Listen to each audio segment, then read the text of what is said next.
Hello fellow human light beings, this is Mahadeva the Thunder Wizard. Welcome back to the channel. Today we are going to be taking a look at shamanic secrets to health and longevity, things that I have personally learned and experienced over time, and we're going to ask the question, is it possible to live forever? Would you want to do that? But I'm going to be giving you specific guidelines, and I have lists, so make sure you stay and watch, because we're going to be walking through physical, psychological, and spiritual health. You're going to need all three of these in order to be healthy. So the title of this talk today is called Shamanic Secrets to Health and Longevity.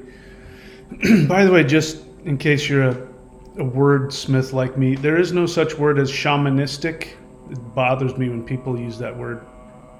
There is no such word.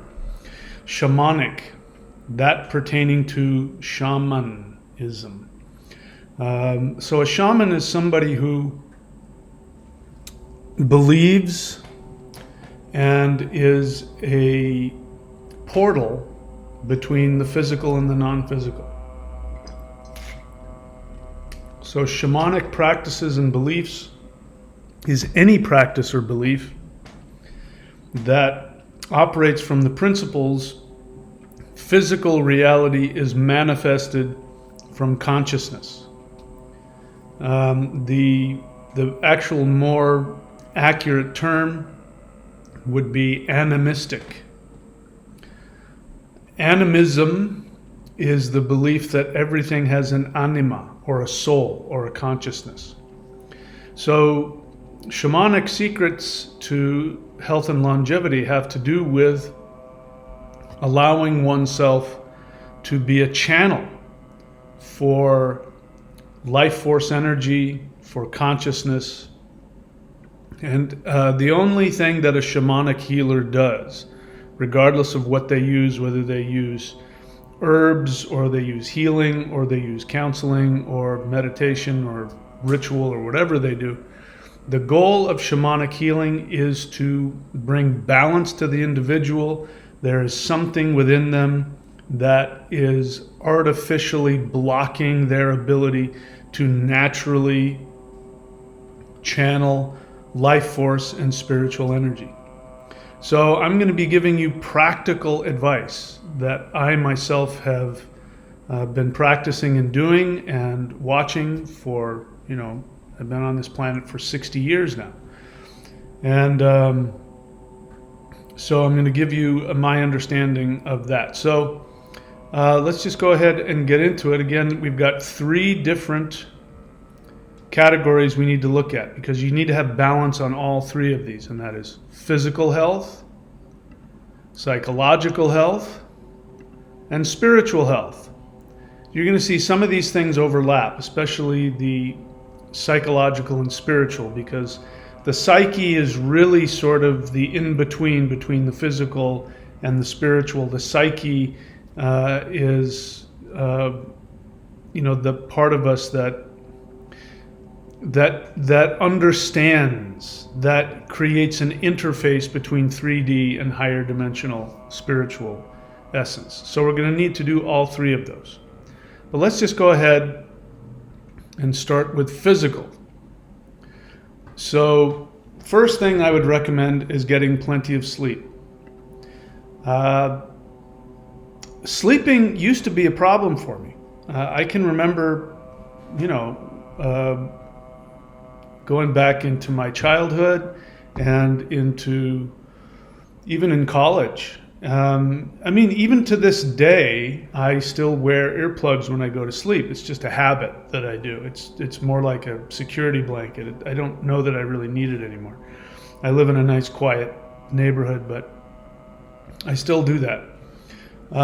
But that really, I found, had to do with my boundaries.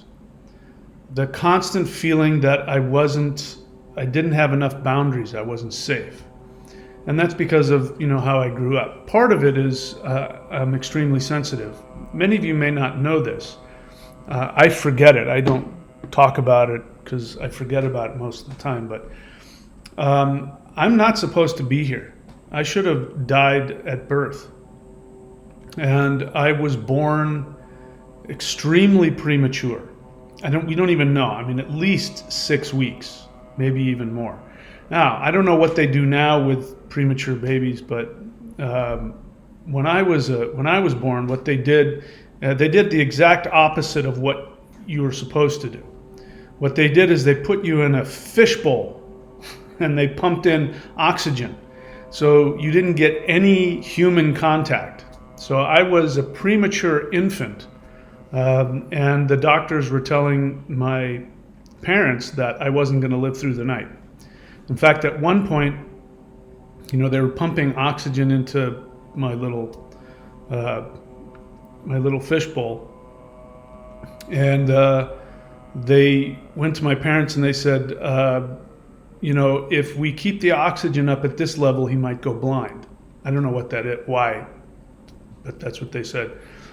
But if we turn the oxygen down, he'll probably die. So you have to make the decision. And my parents thankfully made the decision. If he's going to live, we want him to be healthy, so turn the oxygen down. And from some amazing miracle, I lived. To this day, of course, I don't remember any of that, but to this day, whenever I see premature babies like on the news and they show pictures of them in incubators, my body just has a reaction, a really strong reaction to that. So obviously my body remembers what happened. So that's my point, is that your physical body will remember traumas. And so not having any boundaries as a kid, not feeling safe, that led to me not being able to sleep very well. But it also had to do with I couldn't shut my brain off. I couldn't stop thinking. My brain would just continuously run all the time. And I'm here to tell you that has to do with trying to escape very painful, damaging emotions that are constantly running. So we live in a society where we have severely traumatized people. And in my experience now, looking back on not only my life, but observing other people, unless somebody is born with some kind of physical deformity in the brain, which can result in what we would call mental illness, I would really call that more a mental handicap.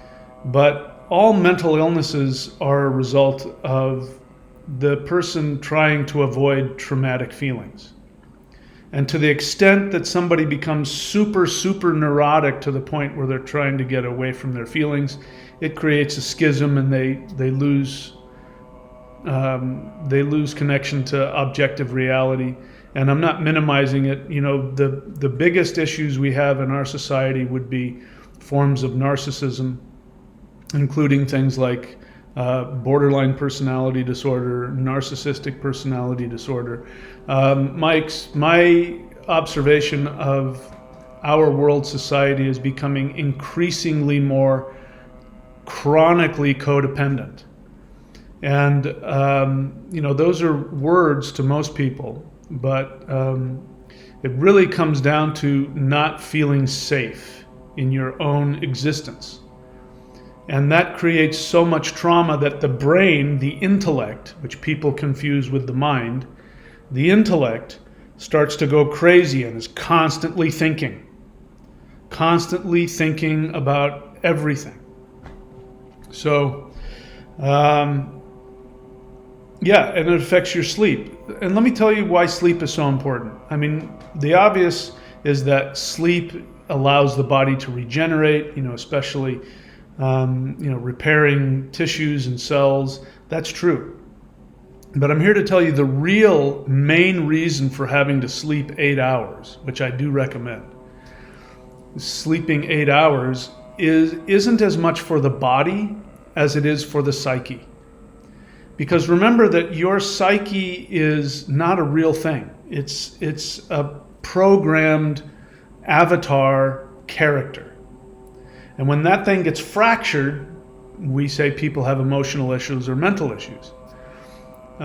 So if you know that people who try to stay up for 24, 48, 36 hours and don't sleep, they start to go crazy.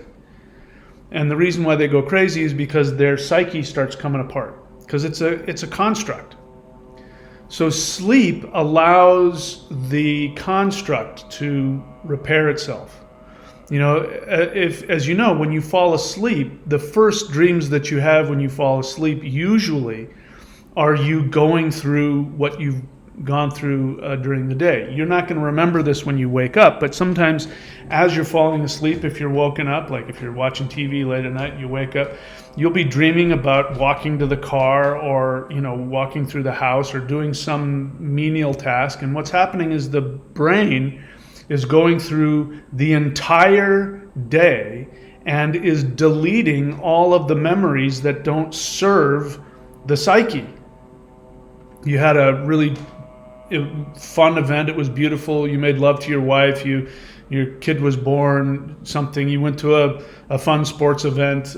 Somebody cut you off in traffic. You got in a fight with somebody. Something that you need to remember. Your brain is going to search through all the stuff it doesn't need, delete it, and then hold on to the things it does. You're not going to remember that when you wake up, but you will have those memories.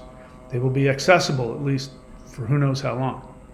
So getting 8 hours of sleep is extremely important for physical health, because if your psyche isn't in a functional state, your body is going to be a wreck.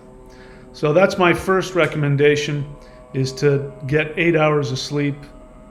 I live by that. As you get older, you need less sleep. So if I don't exercise heavily on a particular day, my body will only need maybe 6 hours of sleep. But when I can, if I wake up, I will consciously roll over and go back to sleep and try and get those extra 2 hours. Anyway, just make sure that you get plenty of sleep. And if you're not able to do that, there's something wrong that needs to be addressed. We'll talk about how to address that later. So, rigorous physical exercise. So, if we're talking about health and longevity now, what longevity experts are saying now is the single, I cannot underline this more, the single most important thing that you can do to stay healthy and stay alive for a long period is regular, strenuous physical exercise. Regular, strenuous physical exercise. Specifically, if you have to pick one type of exercise, it is weight resistance, lifting weights, or doing body resistance. But strength training is the single most powerful thing you can do to keep yourself healthy. And there's all kinds of reasons for that. But the main reason is that it reduces inflammation. So there's a lot of talk about diabetes. Diabetes is inflammation. Mental, the reason why old people go senile is inflammation. Diabetes also has to do with being what they call glucose intolerance, which is your body's ability to process sugars. And when you lose that, it becomes a real problem. So doctors are now saying that going senile is actually type 3 diabetes, your body's incapability of processing glucose. So it turns out that your muscles, when you use them, the first thing they do is they process glucose. They process sugar. So the best way to deal with the amount of glucose in your system is to engage the muscles, because the muscles will take it and deal with it. That's what they're there for. That is why you crave sugar, because the life we live, this modern life, is not how our ancestors live. Our ancestors and people still who live, out in nature, they are constantly doing stressful physical exercises. And a lot of people, modern people, will go and hang out with tribes in the middle of the jungle, and there will be 70, 80-year-old people who will absolutely outperform them. They will walk for miles and miles and miles. They will do strong, heavy lifting and things. And these modern, healthy people who eat right and go to the gym, they will be completely wiped out. So this is just what we're designed to do, unfortunately. I mean, it's unfortunate because unless you enjoy going to the gym, it's, I mean, like I personally, we're going to talk about VO2 max in a little bit, but I personally don't like doing any aerobic machines. I think it's just absolutely an insane waste of my time. So lucky for me, my sport that I do, at least I attempt to do multiple times a week, is surfing. So surfing, if you've never surfed before, what's difficult about surfing is not standing up on the board and riding the wave. That's the easy part. The hard part is paddling out, especially if there are big waves. Paddling out through the water, being held down by waves, being able to swim. It's all about oxygen at that point. And so, paddling for, minutes straight, at a feverish pitch, you end up not only engaging upper body muscles, but you also end up getting some heavy breathing in, the heart goes. So it turns out that is exactly what you're supposed to pair with weight training, which is high intensity interval training, which means that you do some really intense thing, running really fast or doing something, some kind of movement. If you want to engage the muscles, it's fine. A bunch of jumping jacks, something like that really gets the heart pumping and gets you breathing, and then you stop. Then you have a little bit of a break, and then you do it again. So it's not like jogging, which is continuous running, at a certain pace. It's really intense for short bursts, short break, short bursts. Turns out that's exactly what surfing is. So without even realizing it, the things that I like to do the most turn out to be the best thing for longevity. So VO2 max is the ability to absorb oxygen through your breathing and put it into the physical body. So this is what our ancestors did. And, even the sugar that they did ingest would have been honey, which is a completely different thing which your body likes, as opposed to the processed sugars that, people imbibe in now. All right, so, and if you talk to longevity experts, if you ask them, what's the most important supplements I can be taking? We'll talk about those in a second. What's the most important supplements we can be taking? The guys that know what they're talking about will say, before you even begin thinking about a supplement, first you need to commit to serious physical exercise. And that is what's going to do all the things that all the supplements are supposed to do. So anyways, we'll talk about that when we get to supplements. Avoiding recreational chemicals. So I'm lucky. I went into 12-step recovery when I was 18 years old. I was very lucky. But I smoked. I smoked cigarettes for years in my youth. And I quit because at one point I was doing a monologue. I was a stand-up comedian. I was doing a monologue and I had to stop and clear my throat. It ruined the joke. And it was a little frightening, and I was young. I was in my early 20s, so I stopped smoking, and thankfully, I did it early enough that my lungs were able to heal themselves. But all of the recreational chemicals, alcohol, any kind of recreational drugs, even psychedelics, psychedelics have their place with, I'm going to say, for people who can't do interdimensional meditation, because, if it's going to be used, it should be used once or twice in a lifetime to crack you open and make you realize that there's something beyond. But it's extremely damaging to the energy body. It's extremely damaging to the pineal and the pituitary gland. And so I don't recommend doing that.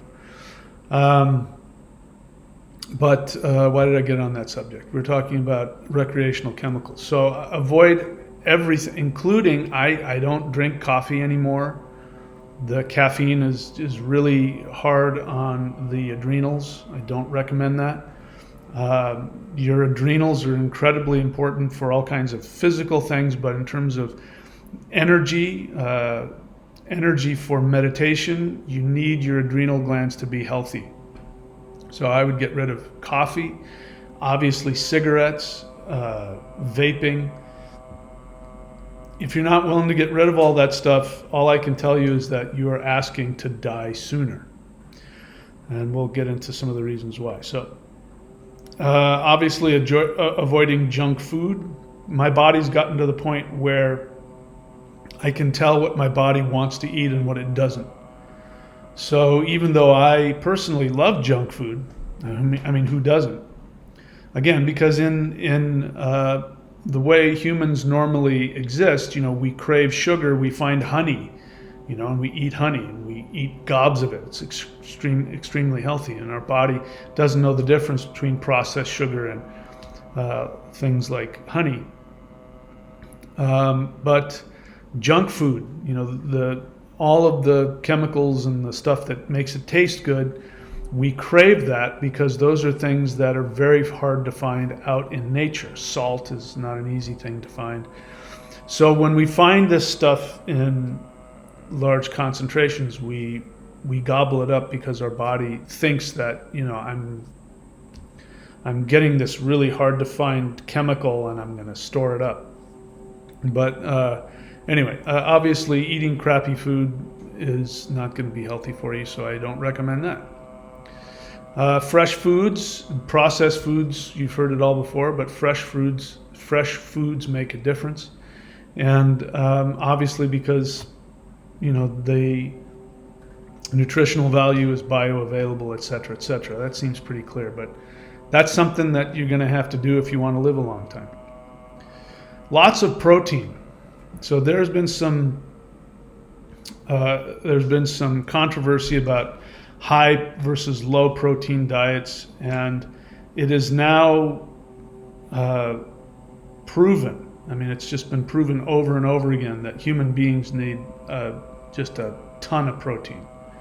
I don't know the exact amount. For me, myself, being a weightlifter and all that, and being that I'm 60.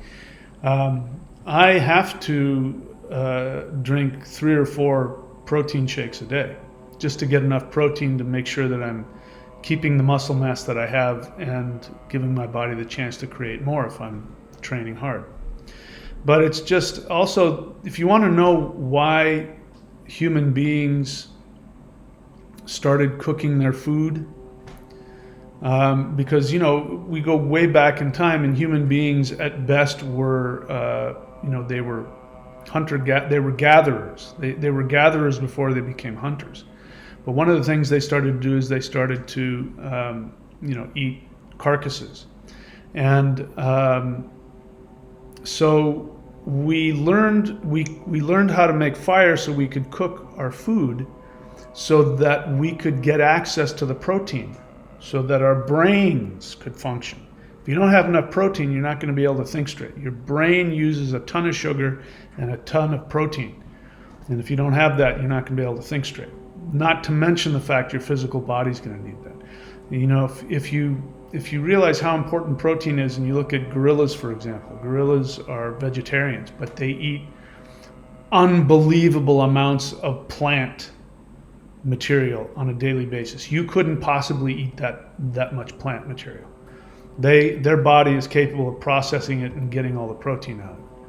So we have evolved to eat lots of protein, and vegans may not like that, but those are just the facts. And just a note on that, I don't have a personal issue. Personally, I do admire people who have chosen not to eat animal flesh. My hope is that when we get to 5D, that won't be a physical requirement anymore. But the truth of the matter is that I've been alive long enough, and every person that I've known who is vegan at some point needs to supplement, especially things like B12. I can't tell you how many vegans I've known who have eventually become pescatarian because they become anemic. If you didn't know, but the Dalai Lama himself, his doctors told him he had to start eating meat because he was anemic. So we are, like it or not, our bodies are designed to eat animal flesh.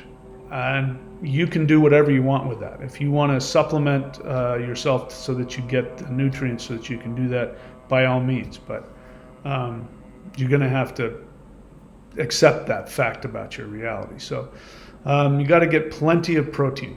Plenty of protein.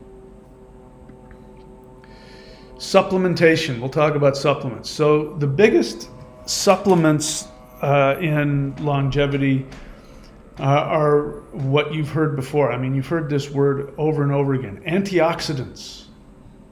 It has plenty of antioxidants, and vitamins that have been shoved down my throat my whole life, including vitamin C, is an antioxidant. And there's some controversy because this goes back to one of the doctors that said, before you start looking at supplements, you definitely have to start looking at physical exercise. Get a physical exercise, weekly program going on, and really get that wired up, which would include, eating lots of protein. Those two things go together, exercise and protein. You got to have those two things together before you even start thinking about a supplement, because the life extending effects of supplements are pretty much worthless if you're not exercising. It's worthless. And here's what we found out about that. So remember what I said earlier about inflammation. Inflammation is what you're trying to avoid. Inflammation is what creates disease, old age, and death. That's where it starts. And hearing about antioxidants comes from an inaccurate understanding of what's going on. So I'm not going to get into medical medications because I'm not qualified to do that, and I don't want to get myself in trouble here on YouTube. But for instance, this is something I've heard about, cholesterol, for example. Well, I'll just talk about that. But this is a good example. So as long as I can remember, people have been saying you have to reduce cholesterol because cholesterol is associated with heart disease. So the assumption, remember that your assumptions create everything, and if you have a wrong assumption, you're going to take inaccurate actions based on that wrong assumption. So the assumption behind the idea that cholesterol creates heart damage is that people who have heart problems, very often there'll be high cholesterol levels in their blood. And then there's this talk about good cholesterol and bad cholesterol and all that stuff. And if you've been around at all on this planet, you've heard this discussion. And so the assumption is that cholesterol causes heart problems. We've come to find out that's not the case at all. That cholesterol is the body's repair mechanism. It's like glue, it's resin, and what it's looking for breaks and holes and cracks in the blood vessels, and it's trying to patch it up. So when somebody tests for high cholesterol in their blood, it means that they're having severe inflammation to the point where the circulatory system is starting to come apart. So the body is manufacturing a lot of this cholesterol, trying to patch up the holes. So the fact that somebody has a heart attack and they also have a lot of cholesterol doesn't mean the cholesterol caused the heart attack. It means that the high cholesterol level means that the inflammation rate has gone crazy and the body is flipping out trying to protect itself. And so people end up taking these anti-cholesterol medications, and then they still end up getting heart attacks. So what needs to be dealt with is the inflammation. Antioxidants is the same thing. So one of the reasons why exercise works so well to keep the body young is because when you exercise strenuously, your cells release oxidants. Now, you've been told oxidants are bad. They are. They represent stress and inflammation. So when you're exercising, your body goes, oh my God, we're under stress. He's lifting a lot of weights. He's breathing really hard. And so the cells release a bunch of oxidants, which are signals to the rest of the body to start repairing things, which is, as you know, when you go to the gym, you're lifting weights, you're not damaging the muscles. That's not true. People say little micro tears. That's not true. That's not what's happening. But you are pushing it to its limits so that it has to then repair and build more, replace and build more tissues. So the oxidants are good because the body then responds to create healing. So now there's this controversy about, you shouldn't take a bunch of antioxidants because your body needs it, and people are missing the point. Because that would mean that every time that you breathe, because you're oxidizing your blood, you're damaging yourself. So again, doctors can be idiots. But the idea that taking a bunch of supplements is going to keep you healthy isn't necessarily the case. So before you start, and don't get me wrong, I've got a ton of supplements that I take, but I'm not under any kind of delusion that the supplements are going to keep me young. My body is perfectly capable of doing that as long as I get enough nutrition. If I exercise and get enough nutrition and enough sleep, my body's perfectly capable of repairing itself. So the supplementation, there are some supplements that I think are good. I'm not an expert, so I'm not going to get into any of that. You can do your own research on that and experiment with them. But there are also alternative, shall we say, health remedies that are not being talked about. And I would recommend that you keep your eyes open for those. I talk about one of those on my Rumble channel. If you want to go looking for it, you can find it. But here on YouTube, of course, I'm not going to recommend anything because, I'm not a doctor. So supplementation has its place, but it's like if we put it second below exercise is going to be up here. Supplementation is so far down you can barely see it. Just know that. All right. And to keep your physical health, grounding in nature. So I don't like living in cities. I don't like being around loud noises in cities. I'm very sensitive to that, not just physically, but energetically, and I don't like it. Cities are very angry. People living in cities are very unhappy, and my experience when I go into a large city is that there's this energetic bubble of just craziness and chaos, and the narrative of needing to be something, to look good, to be successful, and to all that cities have all of that. It has its own little universe, its own little narrative, and that stuff I don't like being around that. I like being around lots of nature and lots of space, because then I can listen to connecting to what I believe to be is real, not the fake nonsense that human beings are creating. So it is also well known that our body operates very well when it's grounded.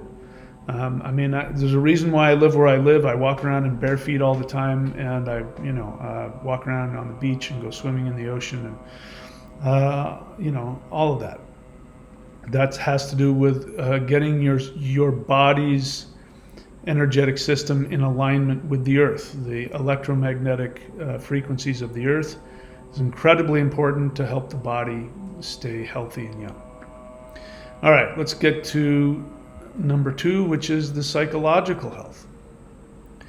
So, the one commandment, if If you're new to my channel, I need you to go to michaelwilliamdenny.com, or you can go on to Amazon, Kindle, or Audible and type in The Shamanic Secret Commandment to a Perfect Life. It's my book. That one commandment is, if somebody asked me and said, just tell me one thing that I need to know about life, I would say, make sure that you live the one commandment, that you commit your entire life to living the one commandment. So the one commandment is very simple. It is a commandment. It's not a suggestion. It is a commandment. If you do not obey the commandment, the result of that will be misery, poverty, illness. You will be extremely unhappy. And it is unavoidable. It is the one reason that you came to this planet, and it is something that must be faced or you will deal with the consequences. Period. End of story. There are no other commandments. And that commandment is very simple. You must determine what your soul desire is, what your soul came here to experience, and you must accomplish it. So the assumption is that if your soul has come here because it wants to experience a desire, it wants to fulfill a specific desire, and your soul is God, then the physical universe must provide you with all of the resources necessary to fulfill that desire.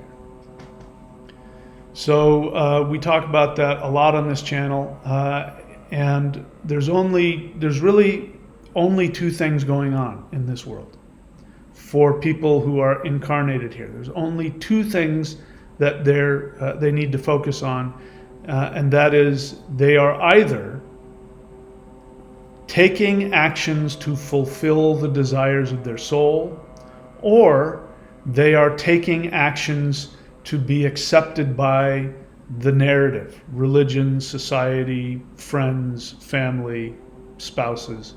You're either trying to please the world or you're pleasing your soul. Those are the only two choices you have. You can't do both. It is possible, if you have healthy, loving people in your life, that they will support you and love you while you take actions towards your soul.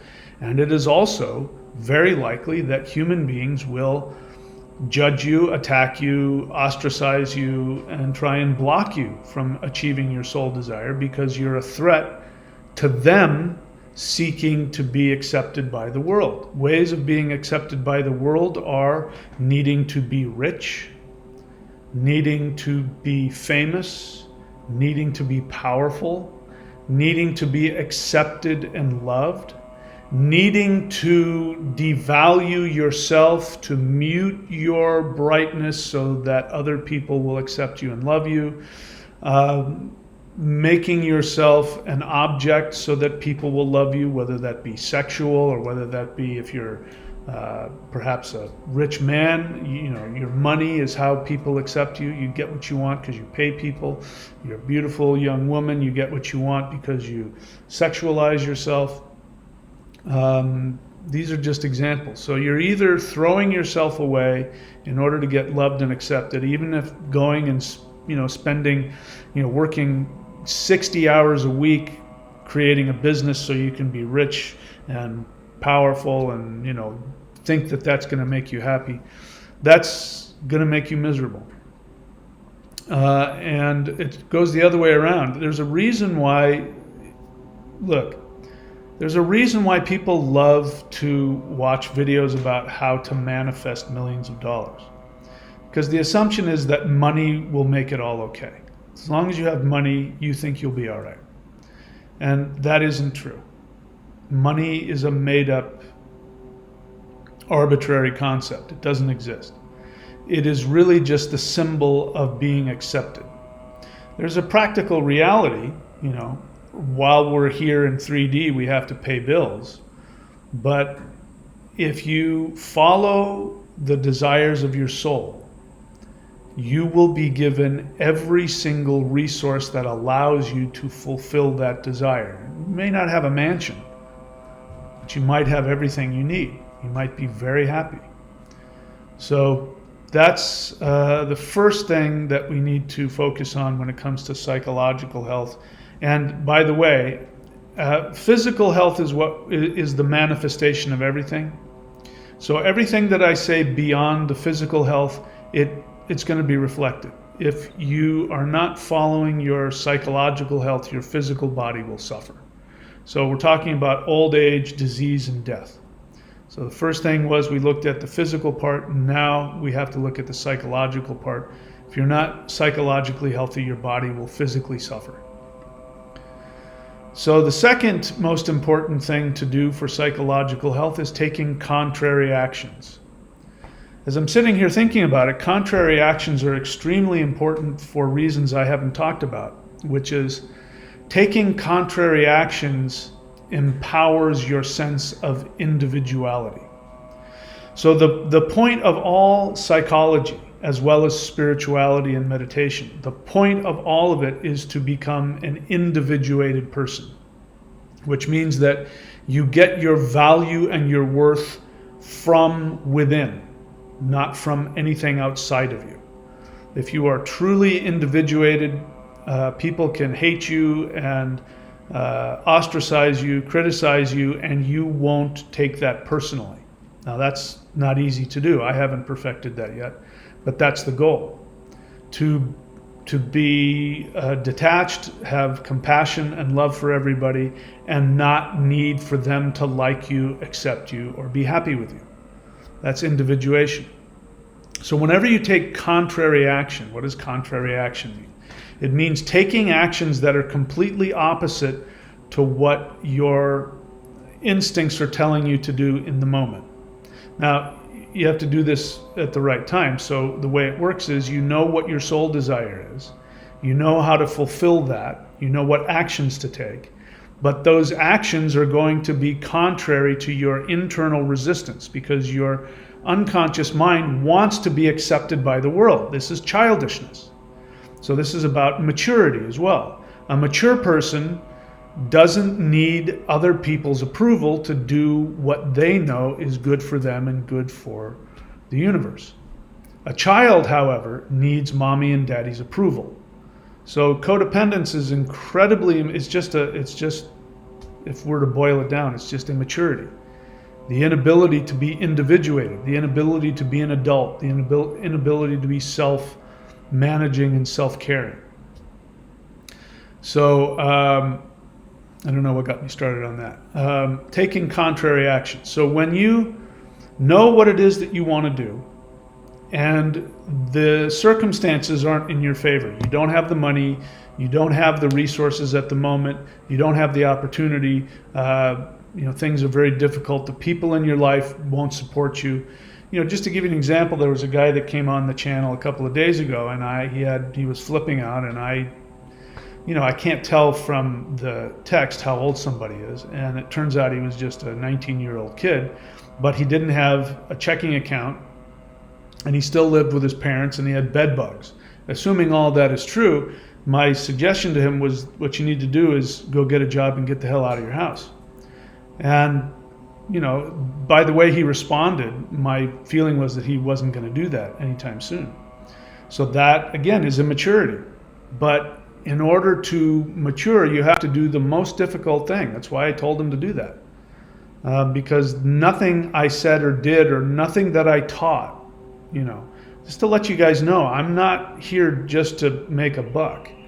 If I have the feeling that somebody needs to do something else before they need to subscribe to the 90-day challenge, like go get a job and move out of your parents' house, do that first. Then come back and do the 90-day challenge. So, but it's all about becoming an individuated adult, and that only happens when you take contrary action, when you take action towards your soul, when everything inside of you is telling you to stay at home, or to, not quit your stupid job, or to stay with your dysfunctional partner, or to, go and stay in bed and eat Cheetos and, play video games. You do the exact opposite. You get up off your ass and you do that thing that you know you have to do in order to get the thing that your soul wants. Contrary action is easily the most important habit that you can learn to adopt. Trusting the universe. If you don't trust the universe, you won't take contrary action. Remember what the assumption is. The assumption is that your soul is infinite, your soul is God. Your soul chose to incarnate in the challenges that you're experiencing in three-dimensional reality. Your soul chose to forget who he or she was, and that you then have this adventure of trying to get enough bravery to know what your soul wants to do and then to take actions to do it. And let's see, what was I saying here?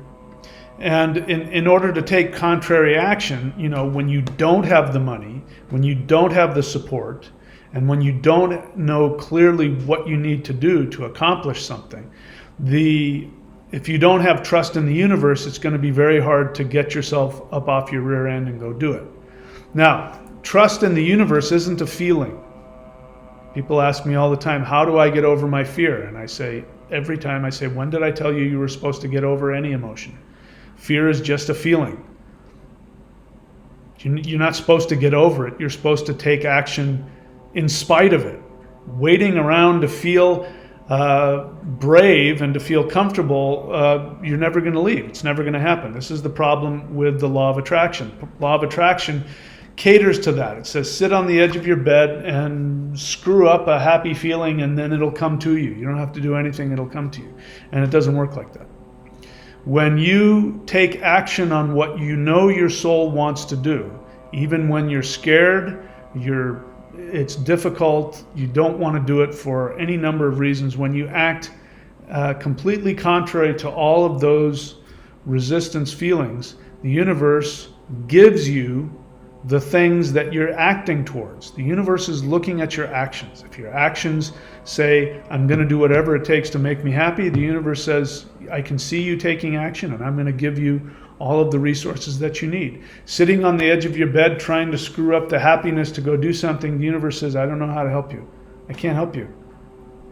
If I see you, putting energy in actions towards what you want, I'll give you what you need. But for right now, you're just sitting on the edge of your bed having a masturbatory emotional experience. And you don't need me for that.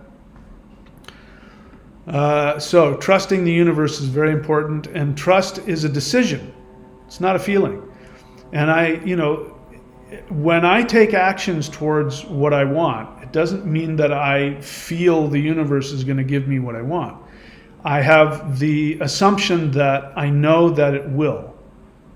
And I'm going to act even though I'm afraid, even though things look like they're not going to go my way. I'm going to take the action that assumes that I'm safe even though I don't feel it. And this is true with love. I mean, when you fall in love with somebody, that phrase right there, you don't strut confidently into love, you fall into love. You lose control. I'm afraid I might get hurt. I'm falling in love. But then you choose to love somebody. You choose to support them. You choose to take care of them. You choose to be loving towards them, even on days you don't want to. You know that you have to show up and go to her stupid recital and you don't want to do that. You do it anyway. Why? Because you love them, not because you felt like doing it. So the same thing with taking action towards what you want. It's not about how you feel. It's about the actions. And the great thing is when you take the actions, you get the results. So trusting the universe is an action. It's not a feeling. Not worrying about things that are out of your control. Very simple. Ask yourself the question, do I have any control over that? You can't control what people are thinking. You can't control what people are feeling. You can't control what people are doing or not doing. You can't control things like the weather You can't control all kinds of things. So you have to ask yourself, do I have any control over this? And then you say, what do I have control over? What are the things that I can do? I didn't put it down here, but I recommend that everybody make a list. This will get you out of resistance. When you're in resistance and you don't want to do anything because you're scared out of your mind or you're resistant to doing the change, you write a list of, just make a list of 3 or 4 things. That's it. I'm going to get out of bed. I'm going to go to the gym. I'm going to, look online for that job. Okay, once I got through all 3, I'm done for the day. I did everything that I had control over. Now I'm going to stop worrying about it. So that's a practice as well. Do not associate with toxic people. That should be pretty obvious. Living at home with parents that create a toxic environment, it's time to move out. Time to go get a job and get the hell out. You're in a relationship where the person devalues you. You're still married to that alcoholic, and you think that he's going to stop drinking one day. I could go through it all. It's going to be really challenging. It's going to work on that part of you that says, I want to be accepted by the world. You're going to have to do the opposite of that. You're going to have to risk them rejecting you and hating you, and it's going to be difficult. But you have to individuate. You have to be your own person. And so you have to determine if a relationship is toxic. This isn't something that everybody gets right. There are people that destroy good relationships because they feel it's toxic and they're wrong. So this is where 12-step groups come in handy. This is where psychologists come in handy, teachers, gurus, mentors. You bring that to somebody who you trust and let them take a look at it, and then the two of you together can decide whether or not if it's a toxic relationship. So unfortunately, a lot of people do destroy relationships in the name of seeking to avoid toxic relationships, but that is something that is going to be necessary. I've been in bad relationships. I had a bad marriage. I was with somebody for 10 years that I was married to for almost half that time. And it was a bad relationship. And it was toxic. It was very toxic. So I know how difficult it is, but we all do it. Anyway, get rid of all the toxic people in your life. And my point I was trying to make is that I'm much happier if I'm alone and healthy. It's a lot better to be alone and healthy than to be with somebody and be miserable. And most people, I don't say, maybe not most, many people choose to stay in relationships because they don't want to be alone. But being alone is great if you're doing your work and your practice and you're healthy and you're enjoying life. It's a hell of a lot better to be alone and healthy than to be in a bad relationship. All right, so erasing personal history. This is something that's a phrase I took from Carlos Castaneda. Unfortunately, he was a very toxic fraud himself, but he wrote a lot of brilliant things. Some of it was nonsense, but some of it was brilliant. And one of them is erasing personal history. This is something that goes back to the understanding. Now I'm bringing my understanding into this. This goes back to the understanding that your soul is infinite. Your soul is an omnipotent, infinite being. The human that you think you are with your history, that's not who you are. That is a character that you have made up. It's an avatar that you created so that you could function in the third dimension and so that you could play this game. Because if you fully awoke to your infinite godlike status, then you wouldn't need to play the game anymore and there wouldn't be anything to learn. So that's the struggle. The struggle is staying human and interacting, but getting rid of all of the personal history that's not serving you. Now, erasing personal history doesn't mean that you forget or you dissociate. It means that you're no longer attached to it. So that is only going to be done if you do the kind of work that allows for that. That is best done through meditation, energy work meditation, working with some kind of counselor or a teacher or a mentor. 12-step groups are perfect for it, which is why I've created 12 Steps to 5D. Though all those things are designed to help erase your personal history so that you can, because the thing is, this is a video game. You can decide who you want to be. And if you don't like who you are, you can change who you are. And that is only done if you, again, basically everything I teach will allow you to do that.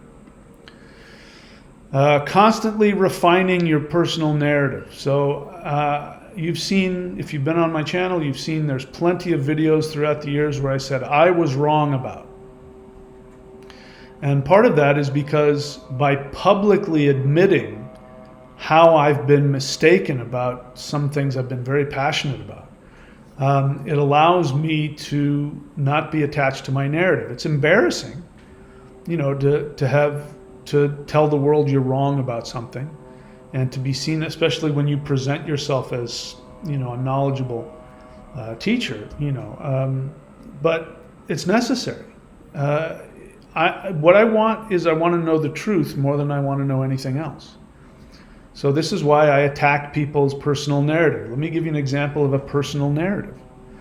Believing that false beings of light trap you in the third dimension, and when you die you need to avoid going into the light because the false beings of light are going to trap you into reincarnation and feed off of you. That is a personal narrative. It's a personal narrative because it's not just a random fact that you believe or disbelieve, like the world being round. I could care less if the world is round or flat. It happens to be round. But I don't have an emotional attachment to it. Flat earthers are very emotionally attached to the earth being flat. That's a personal narrative. People who believe in false beings of light are very emotionally attached to that. It's a personal narrative. Victim mentalities are a personal narrative because you're attached to them. How do I know? Because you get furious with me if I tell you you're not a victim. Actually, you can create the life you want. You get angry with me and you say, no, the evil beings are doing it to me. And you get self-righteously argumentative. Well, it's a personal narrative. You're attached to that.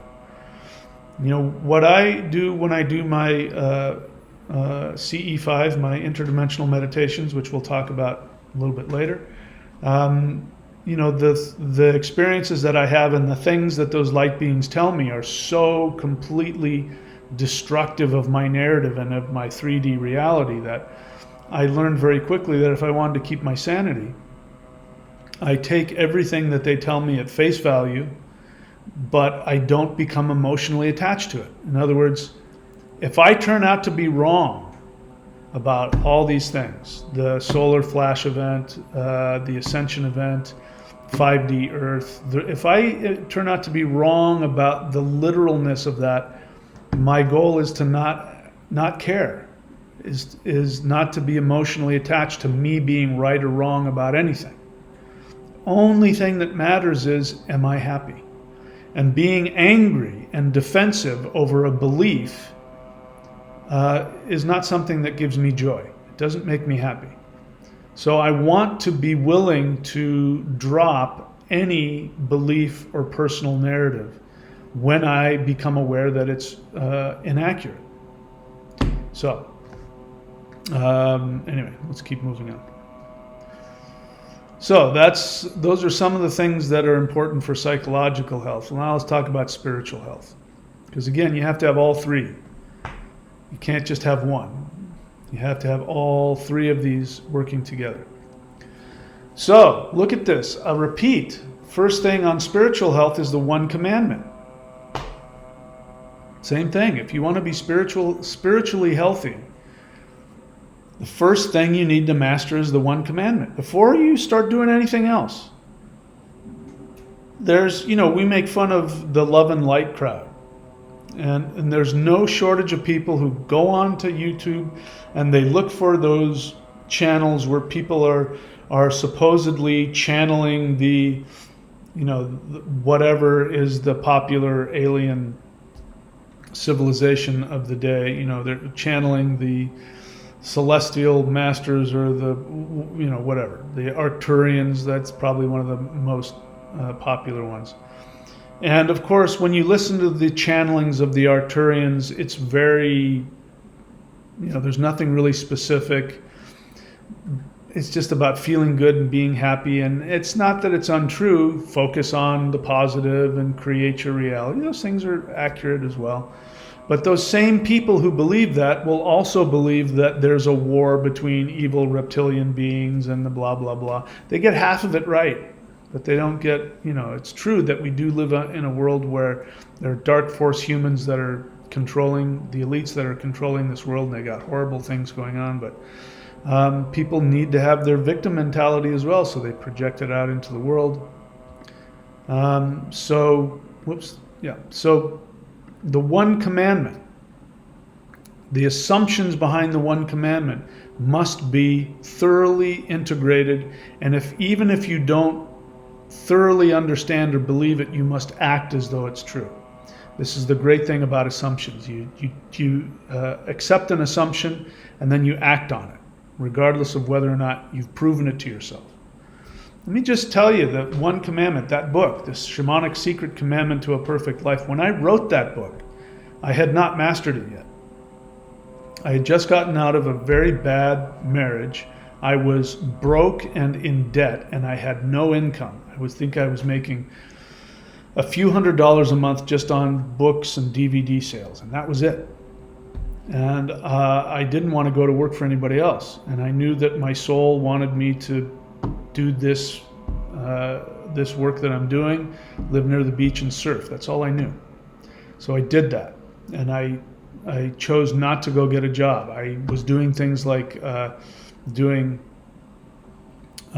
phone psychic works because I was wanting to learn the runes. So I was using the runes to answer people's psychic questions. It wasn't something I enjoyed doing all that much, and I stopped doing it the moment I didn't need to do it anymore.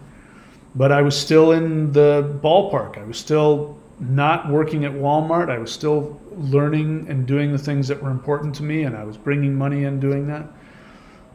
And at one point I was worried about my finances because I just didn't know. I mean, somehow my bills were getting paid every month. I didn't really know how that was happening, but it was happening. And so I knew that if I went into meditation and I asked a very simple question, I knew I could probably get an answer, or I chose to believe that I could. So I went in and in meditation, I said, just give me one word that I can write a book on, that I can, create a channel and make a living doing this thing. And the word that came was happiness. And I said, I don't know the first thing about happiness. But what I did is I obeyed it. I said, okay. And I wrote a book called Happiness. You can go find it on, I still have it out there. It's a great book. But that became the template for the Shamanic Secret Commandment to a Perfect Life. And the more I meditated on it, the more I realized that it was about the soul, and that I chose. I didn't have any evidence because I was living in the narrative where you have to have a job first, and you have to do this first, and you have to please society. I was living in that. But I was done doing it. And I chose to act as though what was most important was that my soul was God, and if my soul was down here on earth and I was following my soul, then this world, this physical world, would have to obey my soul and give me everything that I needed. I hadn't mastered that yet. I acted as though I already had, and I wrote a book as though I had mastered it. And the strangest thing happened. It all turned out to be true. 100% true. I didn't have any evidence to prove it to me other than I had a very strong conviction that if this is a just universe, then this is how it has to run. And if this turns out not to be true, then I don't want to be here anyway. And it turned out to be 100% true. I proved it in my life. So the reason I'm telling you this is to help you understand that you can choose to take actions brave actions on what you believe should be true about your reality, and it will actually turn out to be true. And I've proven it, and since I've been doing CE5 and talking to higher dimensional beings, it turns out not only was I right, it is the way that the entire universe functions. I didn't realize it, but I was downloading teachings and information from higher dimensional beings. And I've come to find out that the one commandment is exactly what all of the gods do. Shiva, Kali, Lakshmi, Odin, Thor, their first responsibility is to live the one commandment. So my point is, learn how to take actions even when you don't feel them. You can't do that without trusting, choosing to trust, putting your well-being in the hands of the universe, even when it's doesn't feel good. Once again, taking contrary actions, that's part of your spiritual health. Trusting the universe, part of spiritual health. Daily Qigong. So doing energy work on a daily basis, connecting to just life force energy. So this is where the thunderwizard.com website came into being. I had this channel and I had written some books and I put a lot of videos out and sold some DVDs, and people said, there's so much information that you have, I need you to give me step-by-step instructions. So I said, okay, and I created a program, and that is what the 90-day challenge has become. When you go to the 90-day challenge, you just simply start with, the first video, which is the morning phase 1 practice, and you do it, and you simply press play and just do what I do. It's very simple, just doing physical movements. I'm not going to get into the nitty-gritty of it, but when you understand how dimensions work, you understand that your physical body can become a conduit for higher dimensional energies. And so you do these movements that just look arbitrary in the 3rd dimension. But if you were to step out into the 5th dimension and see those movements, you'd realize those movements were tapping into other dimensions and pulling those energies down into your 3-dimensional body. So you become much more powerful by doing these practices. So daily Qigong, if you want to live forever, is incredibly important, because if you don't have access to higher dimensional energies, your physical body is going, it doesn't have the resources. It will burn itself out and die. Don't believe me?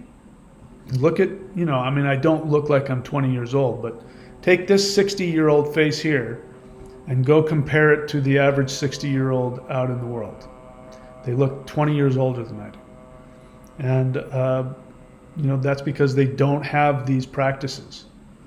I know from personal experience, in fact, in the Taoist tradition, if you want to become an immortal, which is a lot of Taoists want to become an immortal, you can't do that without Qigong. It's not possible. So Qigong is extremely important if you want to be able to live healthy for a long period of time. Daily meditation. Meditation is incredibly important. Meditation is what gives you the strength to tap into other dimensions without being emotionally reactive to your reality. Just if we're talking about Zen meditation, which is, people think it means quieting the mind, which is not what it is.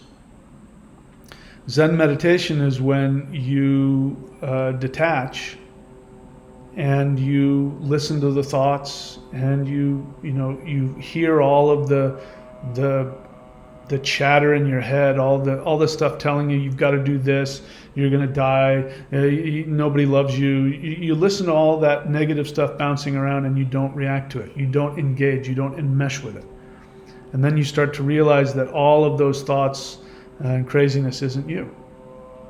So this is, this can be done. There's no shortage of meditation styles. I mentioned Zen, which I probably, mischaracterized because I'm not a Zen practitioner. But there's emptiness meditation, there is mantra meditation, which is a whole other science that does a whole other thing. There's, I like to do active meditations like, breathing, mantra, qigong is another powerful form of meditation. I've taught numerous meditations here on the 90-day challenge. The method of holding the 3 ones, which is an incredible visualization, very easy to do, which the Taoists did in order to become immortals. To become a perfected immortal, they just did this 3 ones meditation every day. So I give those to you. We've got the guided meditations, which we're going to be uploading to the interdimensional meditation here at the 90-day challenge. There's so many ways to meditate. So that is something, if you're not doing that on a daily basis, it's going to be challenging for you to have health and longevity. 12 steps to 5D. I'm going to, again, I don't know everybody. I only know the people who respond to me, the people who leave comments or questions in the chat, the people who I work with, obviously, so I only know the people that I interact with. But based on that, my experience is that almost all, if not all of you, qualify for some 12-step recovery program, whether that be Alcoholics Anonymous, Narcotics Anonymous, Codependence Anonymous, Al-Anon, adult children of alcoholics or dysfunctional parents, Gambling Anonymous, porn. I mean, there's a 12-step group for all of it, and just about all of you qualify. Maybe not all of you, but many of you. And if you're a human being and you live in the 3rd dimension, then you qualify for this new 12-step program, which I've synthesized. Of course, I based it off of the old 12 steps, which is called 12 Steps to 5D. You can see that in the playlists, and I recommend that you do that because we are all addicted to the 3rd dimension. If you're a 3rd dimensional human, you're addicted to it. And so to overcome that, we do the most powerful way of working through that. I have somebody that I know that's very high up in Tibetan Buddhism, and this person says that the 12 steps is the best distillation of Buddhist teachings there are. If you want to know what Buddhism is trying to teach, work the 12 steps. It's the most powerful spiritual and psychological way of redefining the brain and being able to take actions. The phrase taking contrary action comes directly out of the 12 steps. And as I said, taking contrary action is easily the most powerful life practice that I've ever learned. And I think that's true for everybody. So you can go onto my YouTube channel and look in the playlists and start doing the 12 steps to 5D. I recommend that, again, for a long life. If you want to live a long time, you've got to be emotionally, psychologically, spiritually, and physically healthy. And that encapsulates all of them. Erasing personal history. Again, I'm repeating myself. Spiritual health. So psychological health, you have to erase personal history. And that, if we look at it psychologically, means that my parents taught me this, and that turns out not to be true. This is damaging to me, so I'm going to work through that and erase that. But when we're talking about erasing personal history from a spiritual understanding, then your entire human history of who you think you are, you have to be willing to detach from that and change that. So when I get to my 5D world, my human history will no longer be limited by my 3D human history. I will have created an entire different reality, an entirely different history for myself, an entirely different psyche. I will go off the history of my soul, not the history of my physical body. So spiritually, again, we need to erase personal history, and that we'll talk about the most powerful way to do that here in a second, which is CE5, Close Encounters of the Fifth Kind Protocol. You don't know what that is, go look it up. The letter C, the letter E, the number 5, protocols. I teach my version of that, which is interdimensional meditation. Most people, CE5, human initiated contact with extraterrestrials, means that you go outside and you sit in a beach chair and you do the meditation protocols, and then you look around, you have your camera, and you look around for interdimensional spacecraft that comes in and out of our dimensions, and that's great. But the whole point of that is then to make an introduction to interact with those beings, to have personal communication with them. And of course, they're higher dimensional beings. They're not part of the third dimension, so they're not going to land, get out of the spacecraft, and walk up to you with their translator. That's not what's going to happen, at least not yet. What's going to happen is that they will be shifted slightly out of your dimension, and they will communicate to you energetically with very powerful electromagnetic energy as well as telepathy. There's a video I have where I talk about the symptoms of what you experience when you're communicating with a higher dimensional being. One of them is intense, what feels like pressure on your chest, but it's actually electromagnetic, and the electromagnetic field interacting with your heart center. You might feel all kinds of energy rushing through you, all kinds of really crazy things like that, but you'll learn how to have telepathic communications. Now, I want to be clear, not everybody has any or all of those experiences that I just listed. But what I have learned with everybody that I've worked with who is doing the interdimensional meditations, even if they don't have a conscious experience, every single one of them is starting to have awarenesses about themselves, and they're starting to take actions, and they're starting to do things that they weren't capable of doing before. And again, the three things that I focus on to let you know whether or not you're going in the right direction: are you healthy, happy, prosperous? Are you healthier, happier, and prosperous than you were last week or last month? If the overall question to that is yes, then you're going in the right direction. And so what I'm seeing is an increased level of success in those three things in a much quicker time frame with everybody that I have interacted with who's doing interdimensional meditations. So the reason why this is so powerful is because you cannot interact with higher dimensions and stay in your tiny 3D understanding of yourself, which includes all the self-devaluation, the self-hatred, the limitations, your attachment to all of the craziness, your reactions to all, your anger, your fear. All of those things are 3D reactions to the false history that you carry around with you. And whenever you interact with higher dimensional energy, that starts to get destroyed. And when that starts to get destroyed, you start to operate from higher dimensional awarenesses of yourself, whether you're conscious of it or not. So my experience of CE5 and interdimensional meditation, one of the experiences is that it's rewriting my unconscious.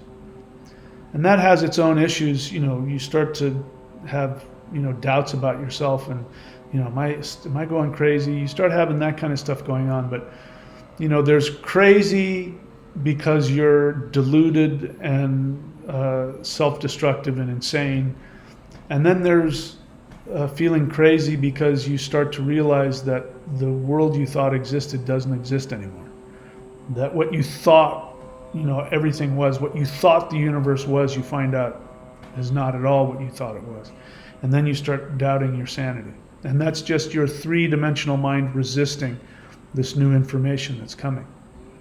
But unlike somebody who's actually deluded and crazy, their life gets worse. They get less happy, they become less healthy and less prosperous.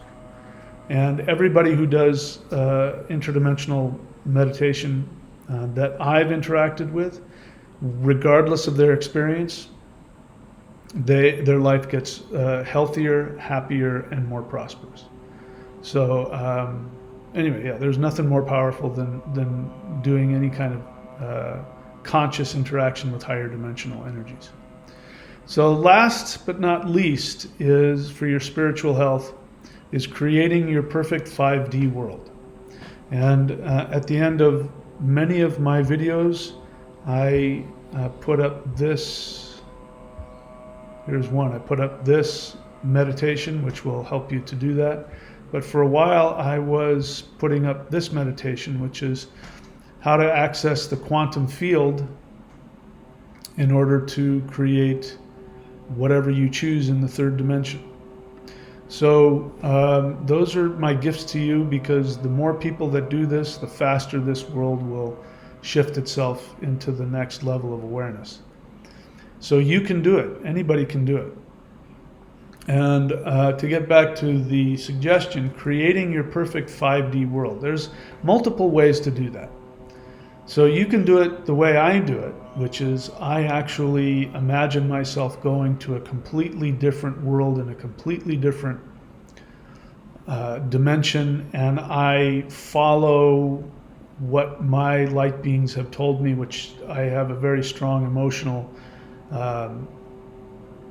joyous attachment to, and I start to create everything that if somebody came to me and said, you are the most powerful deity in the universe, you can create whatever world you want, create all of the rules, all of everything, just create everything exactly the way that you would want if you could create the perfect reality. And that's what I do. I won't get into the specifics of that because you're going to have your own specifics. And you can't do that and hold on to being attached to the third dimension. You can't do it. So just by doing that, you start creating a new reality. But there are people that do it on varying levels. There are people that just simply go to the quantum field, which is the light at the center of all the universes, and just simply think about all of the things you want in this life. You start imagining having a healthy body. You start imagining your relationships getting better. You start imagining your finances getting better. That is the same. We're in the same neighborhood. So if you don't have the the ambition that I do, I want to go create an entire new universe for myself. You don't have that, you want to just have a better life, then it doesn't matter. You go to the quantum field and just imagine whatever you do want in this life. Again, just something as simple as having a healthy body, having a nice place to live, having good relationships with your family and friends. That'll work too, as long as you're focusing on creating your perfect world, whether it's in this reality or in another reality. Because even if I turn out to be wrong, again, I'm not attached to it. If it turns out that there isn't going to literally be a 5D that we shift to, when I go there and I do those meditations and I get filled with all this intense energy from doing it, everything here starts to change. Everything. I mean, my physical body's been changing. Just to go back, just to backtrack a little bit in terms of physical health. I have been following all of these things that I've said. I haven't been, indulging in garbage in my life. I've been, free from drugs and alcohol and cigarettes and all of that for many, many years. And I've been doing Qigong and meditation for decades. And when I was 52, I'm 60 now, so it was about 8 years ago. When I was 52, I was with my fiance at the time, and she was having some health struggles, so she wanted to make sure that I was healthy. And she,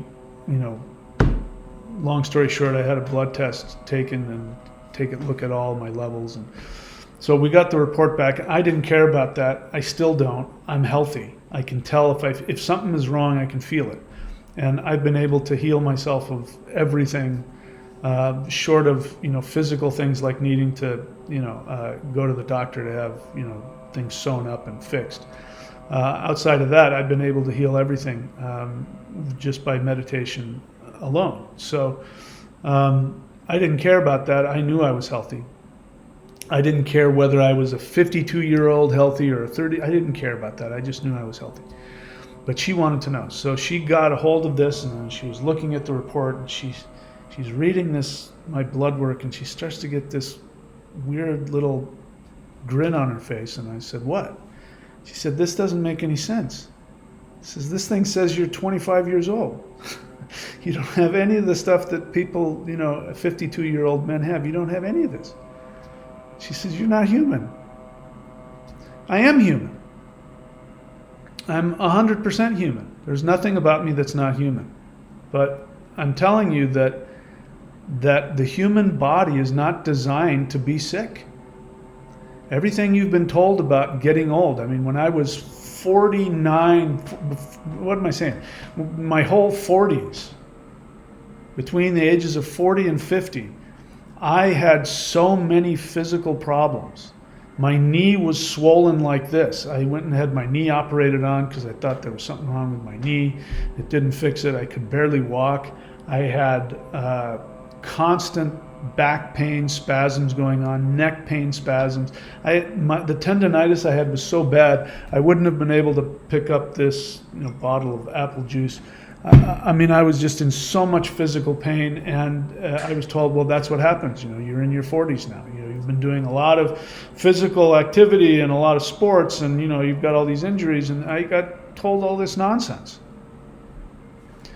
And I made a decision when I was 49. I made a decision. I had decided I wasn't going to be sick, unhappy, or in pain anymore.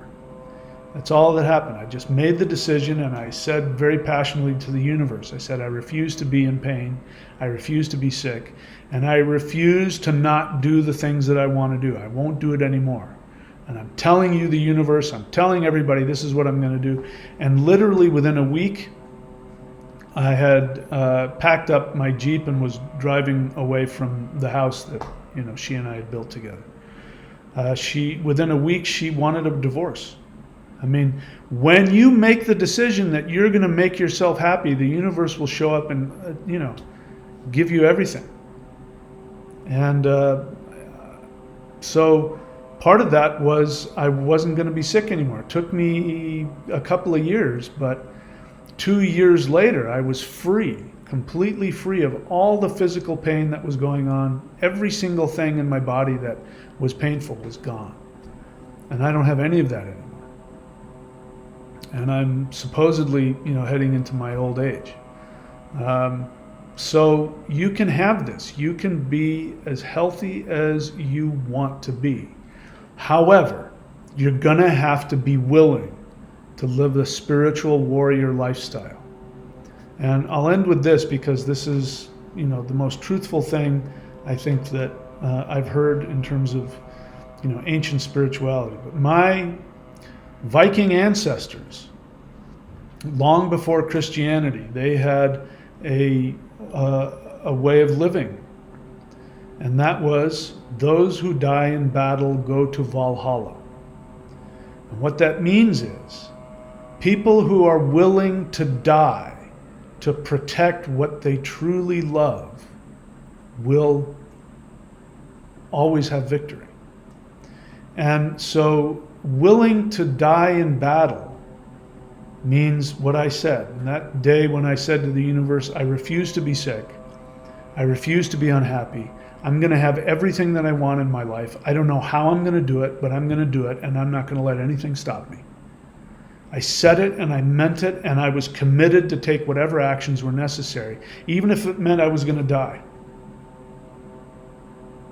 I was prepared for that.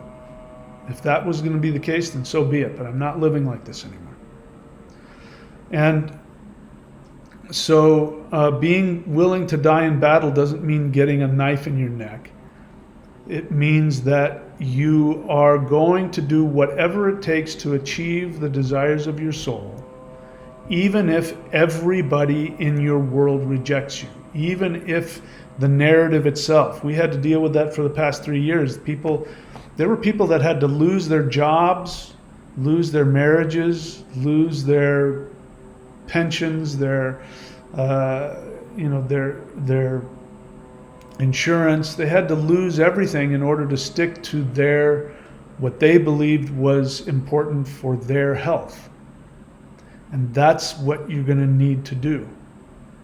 And that is the warrior lifestyle. And it's not about being miserable. It's about knowing what you want and not being willing to accept anything less than what you truly want. You're going to have to be willing to do things you don't want to do. For example, there's somebody I know, there's a couple people, actually, now that I think about it, there's a couple people I know that their greatest fear is to ask for other people's help, to ask for other people's love. It's the thing that they are most afraid of. And they're, when they're asked, well, why don't you just simply ask the people in your life for what you want? The response is, I can't. And that's simply untrue. They don't want to because they're afraid. They're afraid of being rejected. It's painful. It's frightening. But doing something, even when it's painful and frightening and everything inside of you says that you can't do it, when you do it anyway, that's when you're living that Viking credo. That those who die in battle, every time you do something that goes completely against your resistance, even if it feels like it's going to kill you, and you do it anyway, you go to Valhalla. You will win. And you find out you can do a lot more than you think you can. I could go on, but we'll leave it at that for today. So if you're new to the channel, I need you to do this. Subscribe, like, and comment. I need you to go to the playlist section. Click on the following playlist. The Maoshan Qigong is one, the Interdimensional Meditation is another one, and the 12 Steps to 5D. Do at least one thing from at least one of those playlists every day. While you're doing that, go to the website thunderwizard.com and subscribe to the Warrior 90-Day Lightning Qigong. I guarantee you that if you do that, your life will change. What your experiences are, I don't know, but I guarantee you that things will change. And you can unsubscribe whenever you want. You have literally nothing to lose. So instead of buying that bag of weed or buying that new video game, go ahead and subscribe to that for a month. And again, if you don't like it, you can always go back and buy that weed or that video game. You got nothing to lose if it turns out to be what you weren't looking for. We're going to start uploading more interdimensional guided meditations. So I'm going to be guiding you in meditations to go to different realms in the multiverse. And what I'm doing is, these are places that I've been taken to by higher dimensional beings, and I thought, why not guide my friends to have those same experiences? So we'll start doing more of those, and some of those will be uploaded to the interdimensional meditation here at the 90-Day Challenge at thunderwizard.com. If you need help, I believe that everybody should have a mentor, a guide, a teacher. So I'm available in that capacity. Again, go to thunderwizard.com and subscribe to the apprenticeship option, and you can work with me personally either once or 4 times a month, depending on your level of commitment. If you want a one-off session with me, you don't know what to do or where to go, you just want some direction, you can go to career.thunderwizard.com and scroll to the bottom and purchase a one-on-one session with me. And by the end of that session, I am quite certain I'll be able to point you in whichever direction is best for you. If you want to ask me a question, and it's something that's really emotionally a big need that you want to address, go here to askmike.thunderwizard.com. I'll make a video of your question. The reason why I like this is because if you have a question that's really bugging you, other people have that same question. And so you're helping not only yourself, but you're helping others. And again, I'm going to make a video about it. So who knows how many people will benefit from it because you brought to me a question that hadn't entered my mind. Go here to askmike.thunderwizard.com and follow the directions there. Having said that, of course, like, subscribe, leave a comment, and that's it. So it doesn't look like we have any questions here, so I won't. Let me just double check. I don't see Yep, we don't see any questions here. So that'll be it for me today, my friends. I appreciate you showing up. My thanks to all of those of you who are doing the work, who are doing the practices, whether the free practices I've got on the playlists, or whether you're a subscriber or an apprentice. And I can't thank you enough, because every single time that you take action for your own evolution, your own empowerment, you help me, as well as every other conscious being in the universe, including the gods themselves. Every conscious being is grateful to you every time you choose to evolve. And so I thank you for doing that. And I can't tell you how amazingly inspirational it is for me to talk to my students, to see the growth in them, because you give me inspiration to continue to improve my life because of the work that you're doing. So I thank you all for that. Thank you all for showing up and being here. And as always, if I don't get beamed up to the Starship Enterprise, and if the flash don't come, I will see you all very soon. Please take very good care of yourselves.